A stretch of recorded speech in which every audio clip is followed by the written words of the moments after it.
de Israel como nación no es primariamente la doctrina de la elección incondicional. El foco principal de estos capítulos es la fidelidad de Dios a su palabra. Ese es el punto.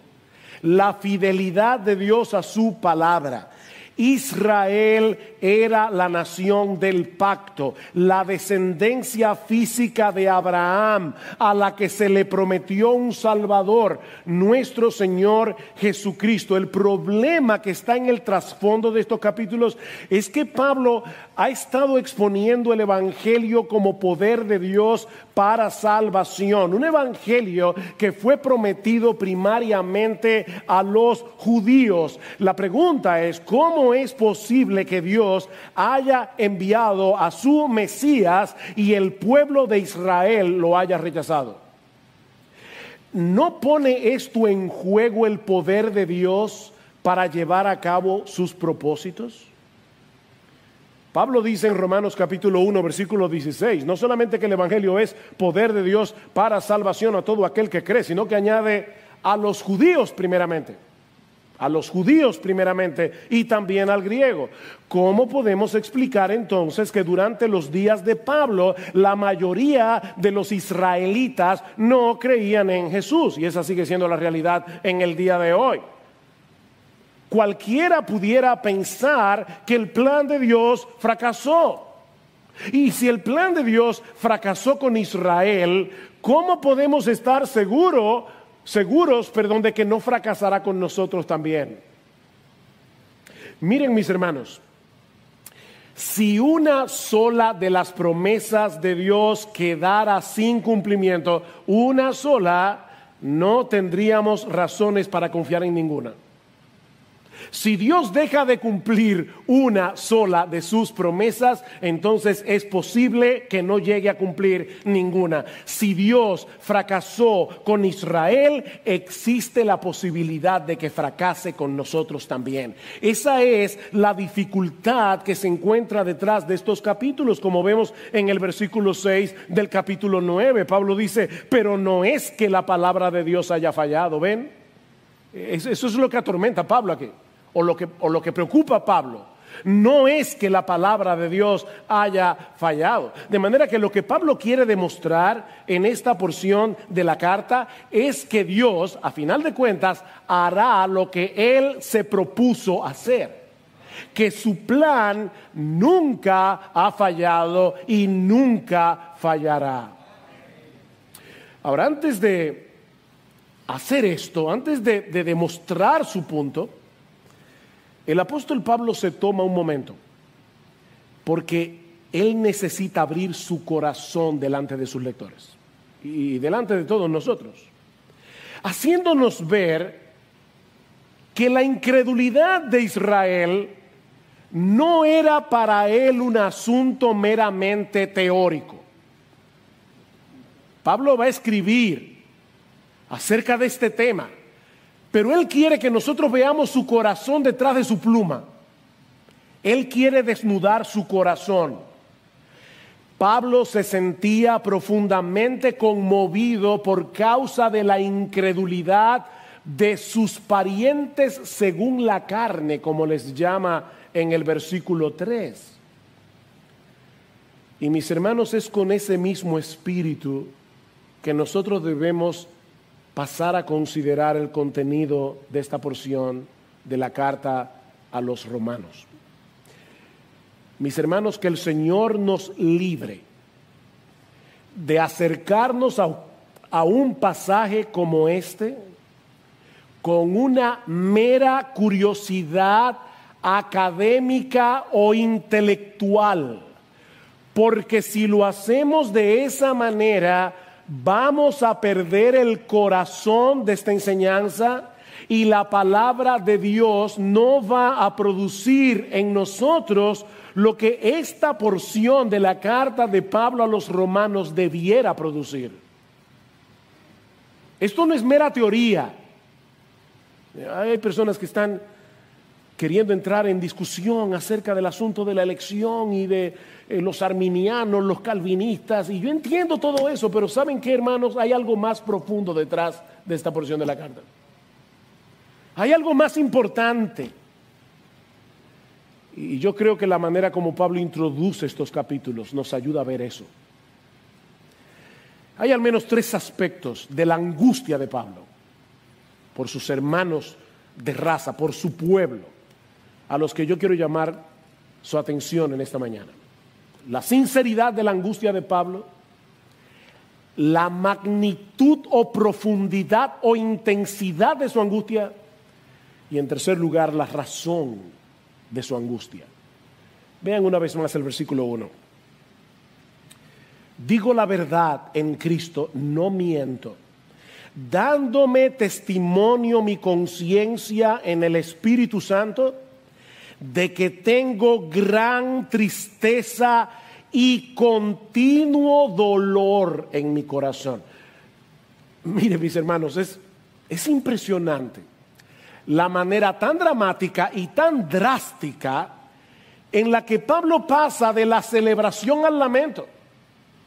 En el capítulo 8, en los versículos 8, Pablo termina exaltando a Dios por la seguridad de su amor en Cristo. Y es increíble cómo sin ninguna oración de transición, que son muy típicas en la carta de Pablo a los romanos, así pues, ¿qué diremos a esto?, etcétera. Sin ninguna de esas transiciones, de repente Pablo dice, digo la verdad en Cristo, no miento, yo tengo un continuo dolor en mi corazón.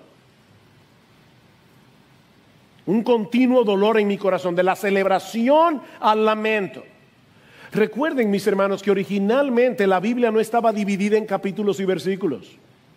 De manera que los lectores originales de esta carta no bien acaban de leer la conclusión del capítulo 8, en donde Pablo exalta la seguridad del creyente en el amor de Dios en Cristo, para entrar sin ninguna transición en el capítulo 9, en el lamento del capítulo 9. Y eso nos muestra de manera incidental lo compleja que pueden ser las emociones de un cristiano.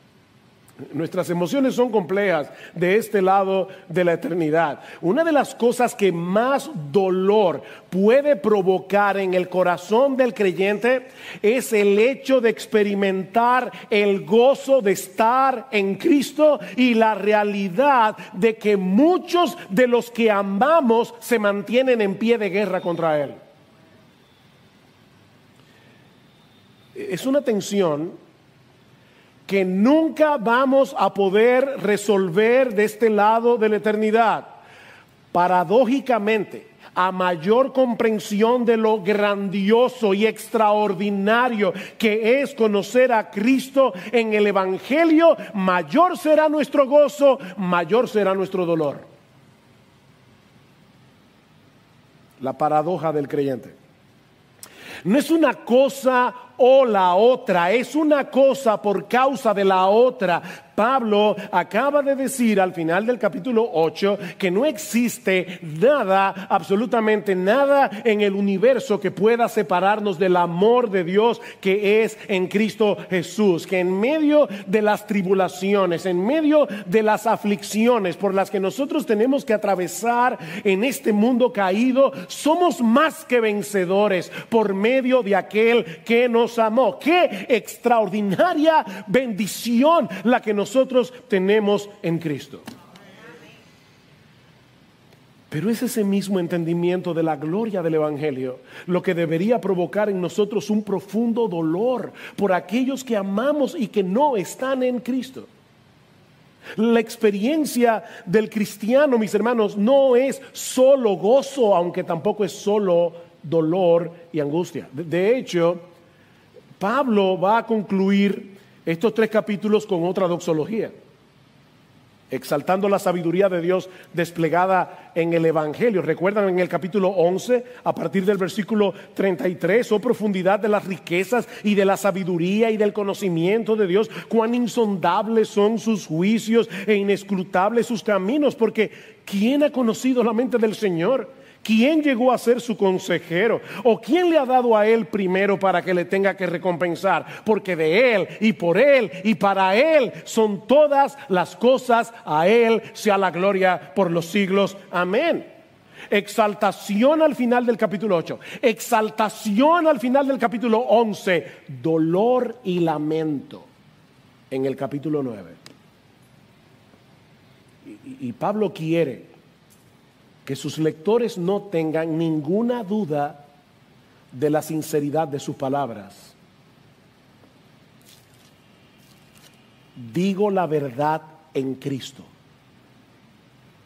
Digo la verdad en Cristo. En otras palabras, cuando hablo, lo hago como alguien que ha sido unido a Cristo por la fe. Es como cristiano que yo les digo esto y por lo tanto no miento.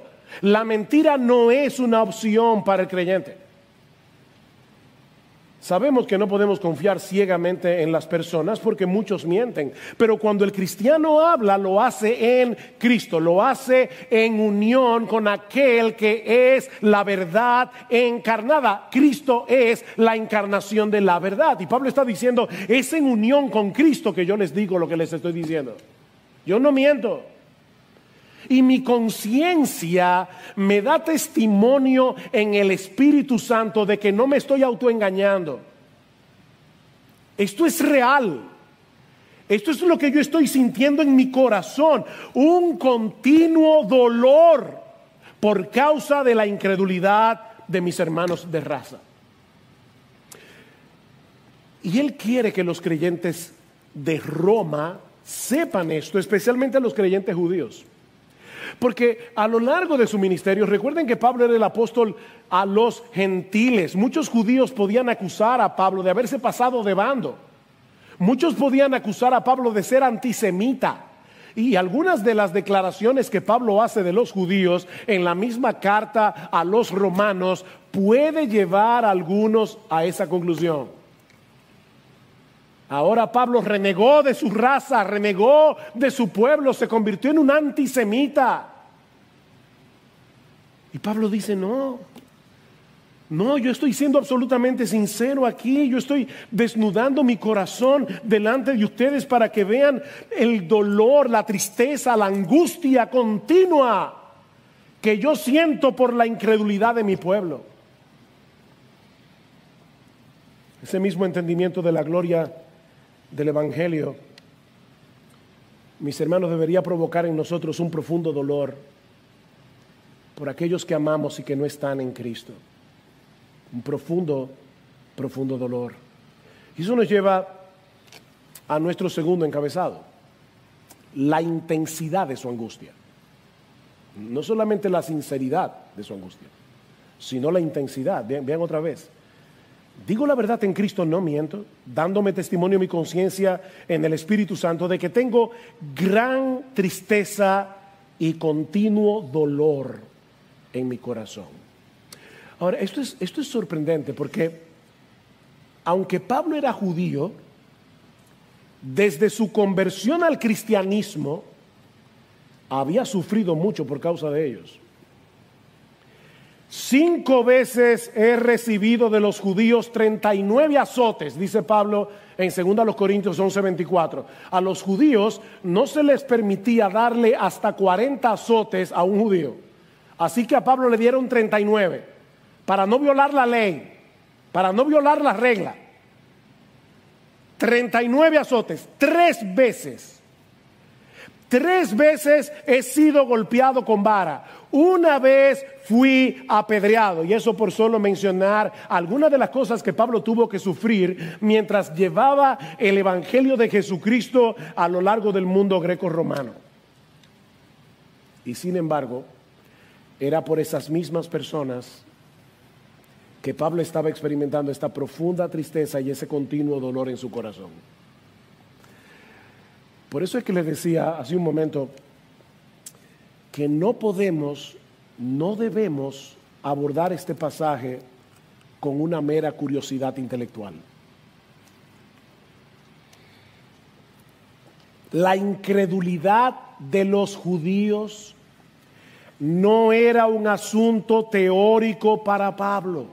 Mis hermanos, nosotros debemos pedir al Señor en oración que nos ayude a internalizar lo que implica la perdición de los perdidos.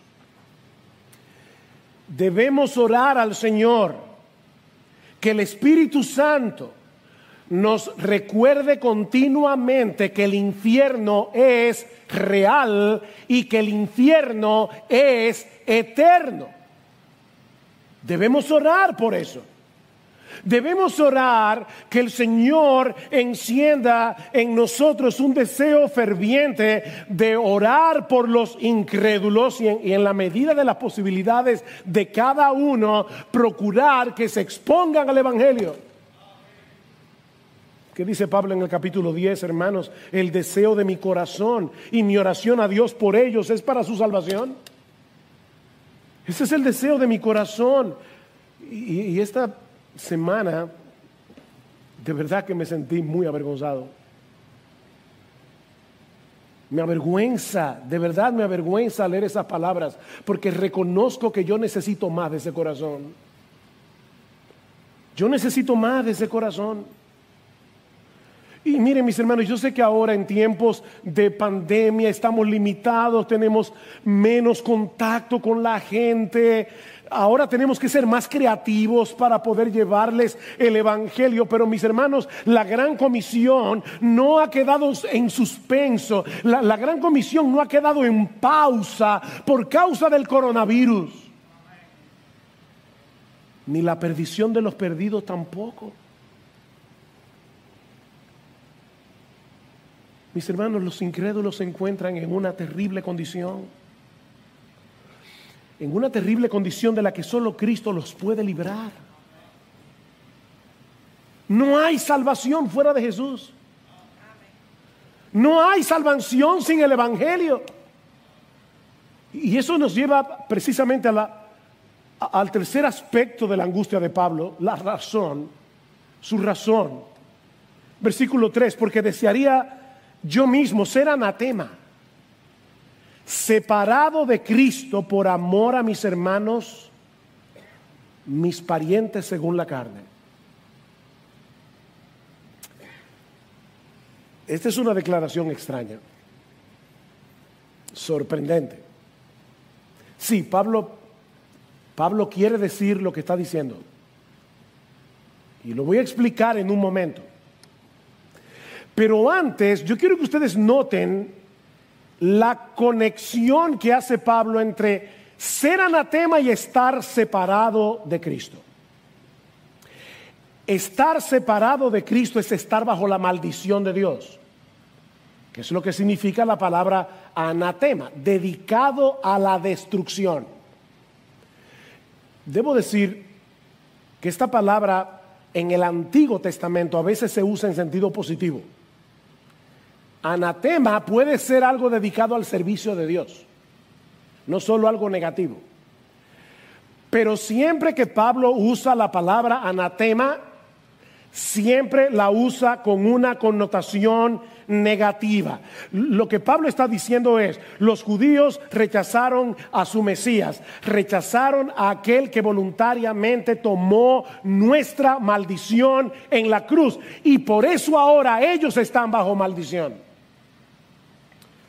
Pablo va a decir en Gálatas capítulo 3 que Cristo nos redimió de la maldición de la ley, hecho por nosotros maldición, porque está escrito: maldito todo el que es colgado en un madero. De manera que solo hay dos alternativas en lo que respecta a la salvación: o estamos en Cristo y bajo la bendición de Dios, o fuera de Él y bajo la maldición divina. No hay una tercera opción. Otra forma de decirlo es que en este mundo solo existen dos clases de personas: aquellos a quienes Cristo libró de la maldición de la ley, habiendo llevado Él mismo esa maldición en la cruz, y aquellos que recibirán eternamente el castigo que merecen sus transgresiones en las llamas del infierno, donde no hay una gota de la misericordia de Dios.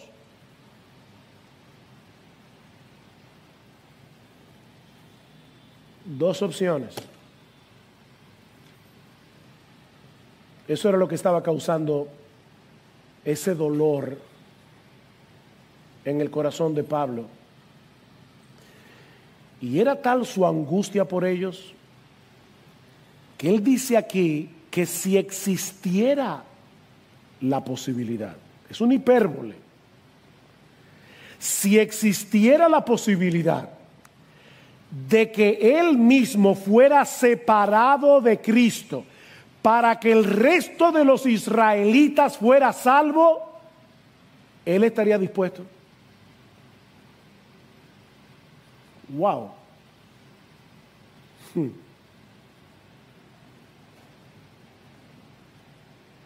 Con razón Pablo dijo, imítenme a mí como yo imito a Cristo, porque Cristo sí estuvo dispuesto a ser abandonado por el Padre en la cruz para que nosotros pudiésemos ser salvados. Y Pablo está imitando ese corazón. Y no olviden sus palabras en el versículo 1. Verdad digo en Cristo, no miento. Yo no estoy siendo deshonesto aquí, dice Pablo. Pablo, en este pasaje, se está identificando con Moisés en el Antiguo Testamento. En el capítulo 32 del libro de Éxodo, Moisés llegó a pedirle algo similar a Dios cuando los israelitas pecaron con el becerro de oro. Dice en el versículo 31 que Moisés se volvió al Señor y dijo: ay, este pueblo ha cometido un gran pecado, se ha hecho un Dios de oro, pero ahora, si es tu voluntad, perdona su pecado, y si no, bórrame del libro que has escrito. Señor, castígame a mí con el castigo que ellos merecen, pero libra a tu pueblo, es lo que Moisés parece estar pidiendo aquí. Y es interesante porque tanto en Moisés como en Pablo estaba la misma preocupación, el honor de Dios. El honor de Dios. Moisés decía: Señor, ¿qué van a decir de ti? Que tú sacaste a tu pueblo de Egipto para matarlos en el desierto. Y Pablo dice: no es que la palabra de Dios haya fallado, hay una preocupación en ambos por el honor de Dios. Pero es indudable que hay un corazón que late por su pueblo. Ahora, por supuesto, lo que Moisés y Pablo están pidiendo no es posible. No es posible. Ningún ser humano puede hacer expiación por el pecado de otro, como de hecho le dice Dios a Moisés como respuesta a su petición. Dios le dice: al que haya pecado contra mí, a ese lo borraré de mi libro. Ahora, ¿ustedes creen que Pablo no conocía ese pasaje de Éxodo 32? Pablo conocía ese pasaje. Así que él sabía que ese intercambio no era posible. Él nunca podría ser separado de Cristo, como él mismo expresa al final del capítulo 8, ni siquiera para que otros pudieran salvarse.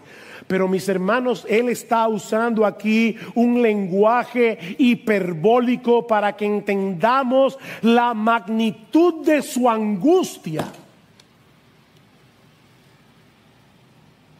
El hecho de que la mayoría de los israelitas hubieran rechazado a Jesús y se estuvieran encaminando hacia una condenación sin fin era demasiado doloroso para Pablo, sobre todo tomando en cuenta los enormes privilegios que ellos habían disfrutado como nación. Vean el versículo 4. Mis parientes, dice Pablo, que son israelitas, a quienes pertenecen la adopción como hijos y la gloria, los pactos, la promulgación de la ley, el culto y las promesas, de quienes son los patriarcas y de quienes según la carne procede el Cristo, el cual está sobre todas las cosas, Dios bendito por los siglos. Amén. Todos esos privilegios que Pablo menciona en esta lista tienen el propósito de ayudarnos a ver el problema teológico que plantea la incredulidad de Israel. Ellos son israelitas, dice Pablo. Eso es lo sorprendente.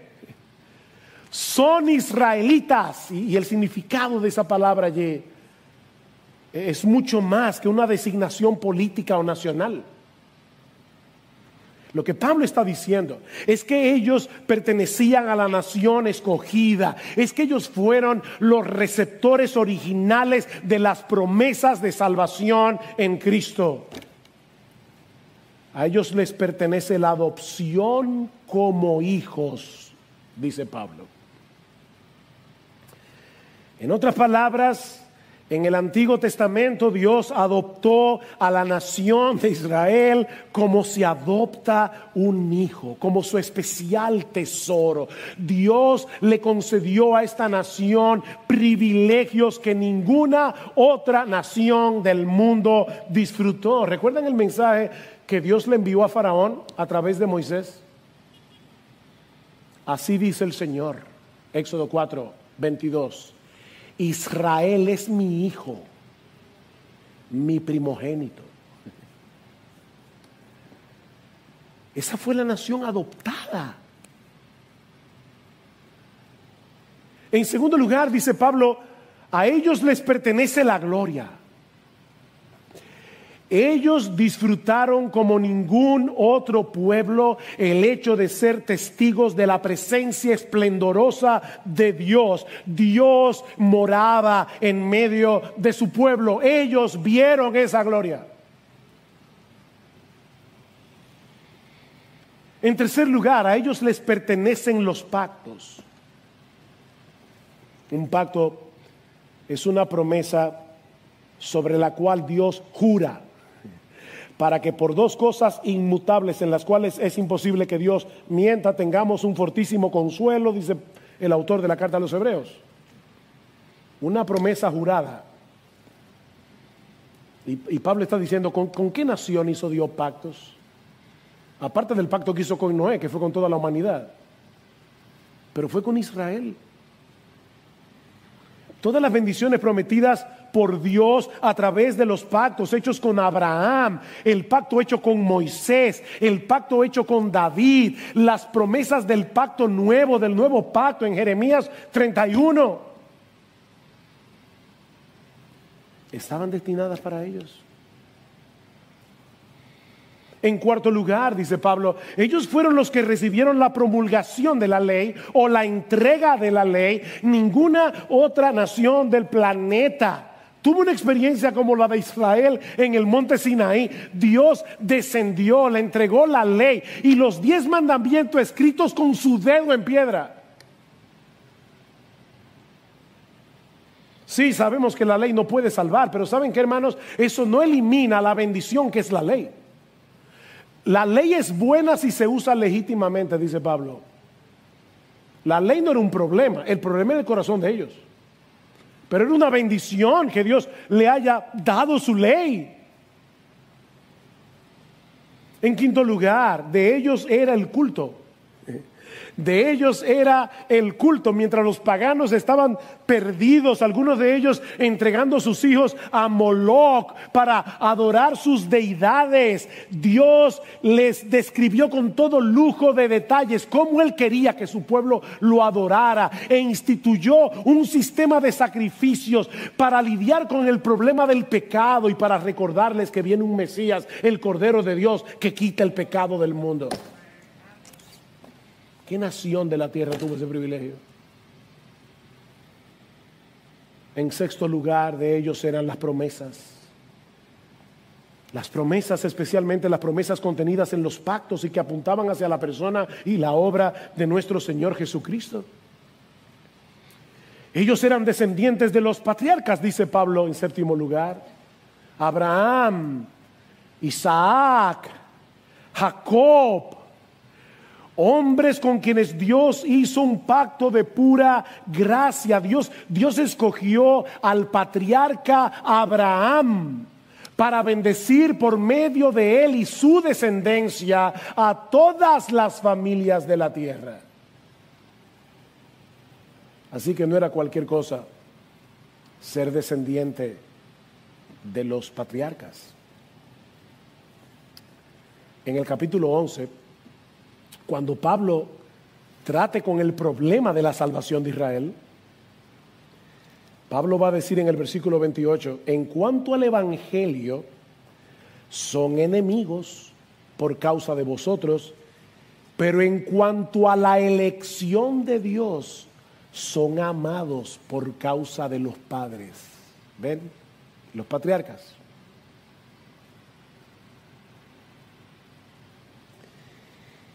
Y por si todo esto fuera poco, Pablo concluye esta lista de privilegios diciendo que de ellos, según la carne, procede el Cristo, el cual está sobre todas las cosas, Dios bendito por los siglos. Amén. Nuestro Señor Jesucristo, como hombre, en su naturaleza humana, nació de la descendencia de Abraham. Ese fue el clímax de los privilegios que Dios le concedió a la nación de Israel. Cristo era judío. No olviden eso. Cristo era judío, descendiente de Abraham. Él, descendiente de Abraham. Mateo 1:1. Libro de la genealogía de Jesucristo, hijo de David, hijo de Abraham. Pero lo más extraordinario del Cristo, dice Pablo, es que no era solo hombre. No era solo hombre.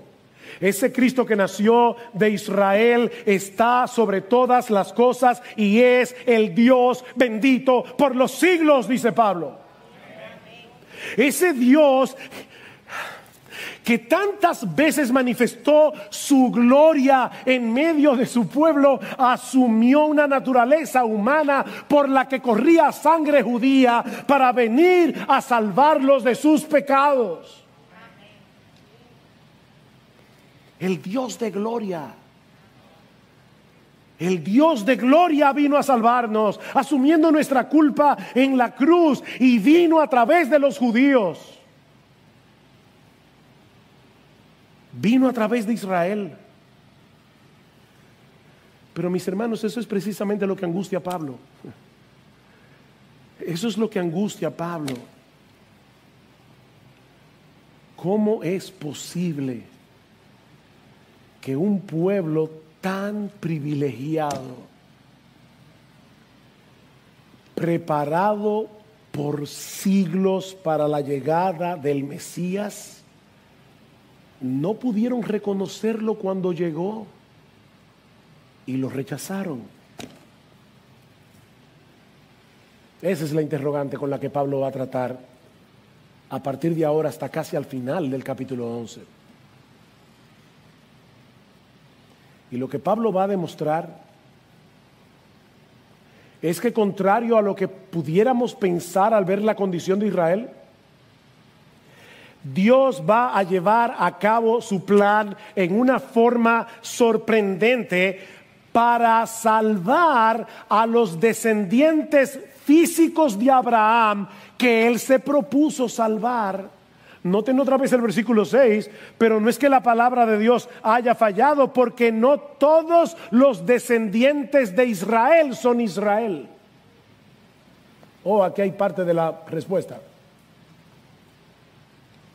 No es que Dios tenía un plan, y ese plan no incluía salvar a todos y cada uno de los descendientes físicos de Abraham. Que por cierto, como veremos en el capítulo 10, no se van a perder porque no fueron elegidos, no, se van a perder por su incredulidad. Porque, dice Pablo, tratando de establecer la justicia de ellos, han rechazado la justicia de Dios. Es culpa de ellos, no de Dios. Pero el punto aquí es que Dios, en su plan, va a hacer lo que Él se propuso hacer. Dios no ha fracasado. Y no solo eso, Pablo va a mostrar cómo ese plan, que incluía el rechazo de los judíos a su Mesías, iba a provocar, iba a producir la salvación de gente de todo pueblo, tribu, lengua y nación a través de ese mismo Cristo que vino por medio de Israel. El Cristo judío iba a ser de bendición para todas las familias de la tierra.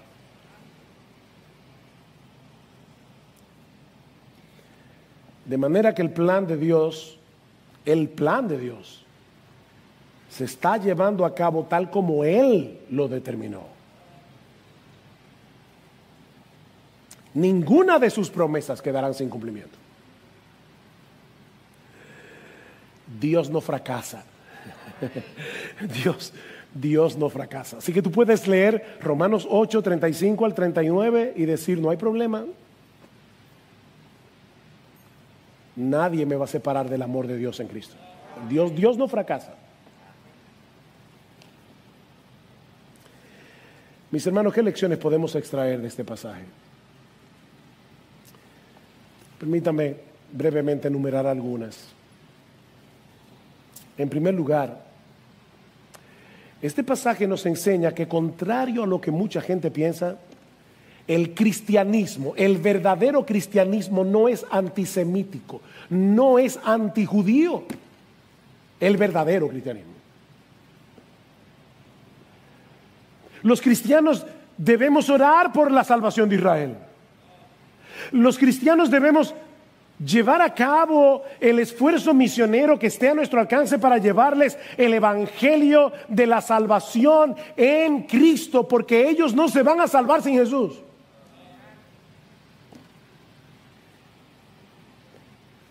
Antisemítico sería no predicarles el evangelio. Cuando fuimos a Israel hace ya 2 o 3 años, tuvimos la oportunidad de cenar en casa de un rabino durante el Sabbat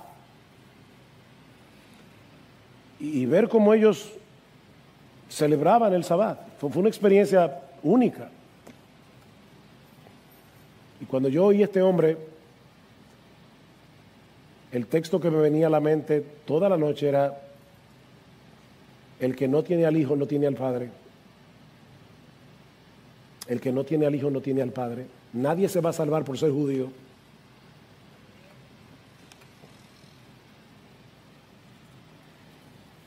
Miren, mi hermano, sean judíos o sean gentiles, nadie se salvará sin Cristo. Nadie. Lo que causaba angustia en el corazón de Pablo era precisamente el hecho de que ellos estaban separados de Cristo, y estar separados de Cristo es estar bajo la maldición de Dios. Lo que nos lleva a la segunda lección de este pasaje, y es que nuestro entendimiento del evangelio es defectuoso, por decirlo menos, si no nos mueve a desear, orar y procurar la salvación de los perdidos.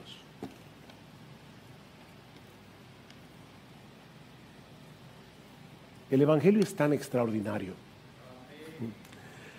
Cristo es tan glorioso. La salvación que tenemos en Él es tan sorprendente que deberíamos desear con todo nuestro corazón que otros puedan experimentar la enorme bendición de conocerle a Él y de estar en Él. Sí, no todos tenemos los mismos dones. Hay hermanos que tienen una facilidad increíble para compartir el evangelio con otros. No todos tenemos las mismas oportunidades de compartir el evangelio. Pero, mis hermanos, debemos clamar a Dios que nos conceda un deseo renovado. Debemos clamar a Dios que nos conceda un deseo renovado de ver a muchos venir a los pies de Cristo en arrepentimiento y fe. Y no solo para que puedan escapar del infierno. No es para que puedan ver y gustar cuán bueno es el Señor y cuán dichosos son los que en Él confían. Es para que puedan conocer a Cristo, para que puedan gustar a Cristo, para que puedan deleitarse en Cristo. Esa es la razón. Para que puedan ver su hermosura.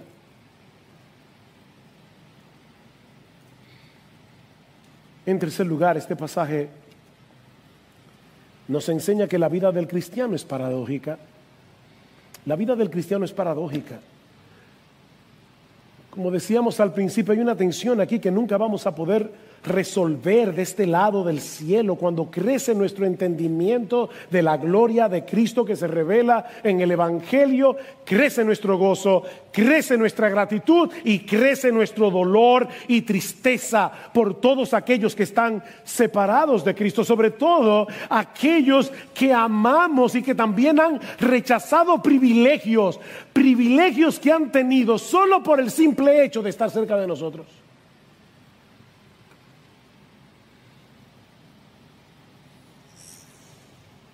Pero ¿saben qué? El gozo produce dolor, pero ese dolor debería aumentar el gozo. ¿Cómo así? Oh, mi hermano, nosotros no somos diferentes de aquellos que todavía rechazan al Señor. No somos diferentes. ¿Pudiéramos ser nosotros? De no haber sido por la gracia, la pura gracia y la misericordia de Dios, nosotros estaríamos en ese grupo de ciegos que no pueden ver, no pueden percibir, no pueden deleitarse en la hermosura de Cristo.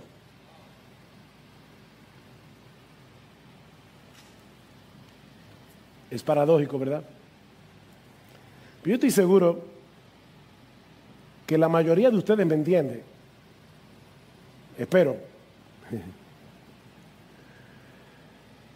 El gozo por estar en Cristo nos lleva a dolernos por aquellos que continúan separados de Él, pero ese dolor produce a su vez un mayor sentido de asombro y de gratitud, porque no podemos entender por qué Dios nos concedió el enorme privilegio de conocer a Cristo y de estar en Cristo.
digital sun, we find our way, we're not undone. In the echoes of the electric heart, we start again from the very start. Echoes of the electric heart.